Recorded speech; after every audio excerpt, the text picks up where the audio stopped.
যার হাতে IPL trophy দেখে চোখ ভিজেছিল আবেগে। মাত্র কয়েকদিনের ব্যবধানে তাকেই ছুঁড়ে ফেলছে সবাই। বেঙ্গালুরুর ট্র্যাজেডির পর হিরো থেকে তাকে ভিলেনের কাতারে নামিয়ে দিয়েছে অনেকেই। সোশ্যাল মিডিয়ায় #অ্যারেস্ট কোহলি এটাই চলছে এখন ট্রেন্ড।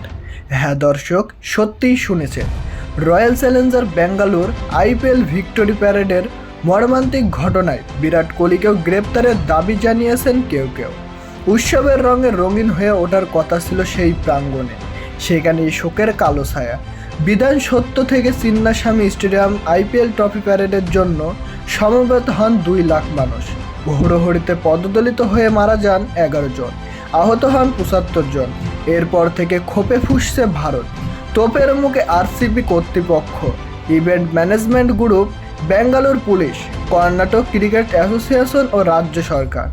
ডিএনএ এন্টারটেইনমেন্ট নেটওয়ার্কসের 3 সদস্য আগের দিনেই গ্রেপ্তার হয়েছেন। বেঙ্গালুর সিটির পুলিশ সুপার সহ বেশ কয়েকজন উচ্চপদস্থ কর্মকর্তাকে বরখাস্ত করা হয়েছে। নিহতদের পরিবারের রাজ্য সরকার থেকে 10 লাখ ও আরসিবি ফ্র্যাঞ্চাইজিদের পক্ষ থেকে 10 লাখ রুপি করে দেওয়ার ঘোষণা দেওয়া হয়েছে।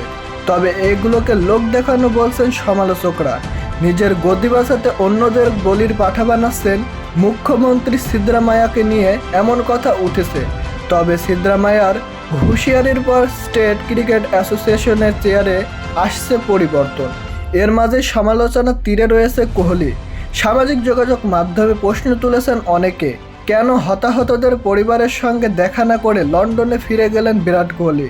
কেউ বলেছেন শিরোপা জেতার পর তার চোখে পানি ছিল, কিন্তু ফ্যানরা মারা যাওয়ার পর তার চোখে পানি নেই কেন। এক সমর্থক লিখেছেন, আমি কোহলির ফ্যান, কিন্তু আমি চাই তাকে গ্রেপ্তার করা হোক। মানুষের মনে সৃষ্টি হওয়া এই ক্ষোভ কিভাবে দূর করবেন কোহলি? আইপিএলে 17 বার ব্যর্থ হওয়ার পরও তাকে যারা সমর্থন দিয়ে গেছেন, আরসিবির ভিক্টোরি প্যারেডের ট্র্যাজেডির পর তাদের অভিমান ভাঙাবেন কিভাবে? এটাই এখন প্রশ্ন কোহলির কাছে।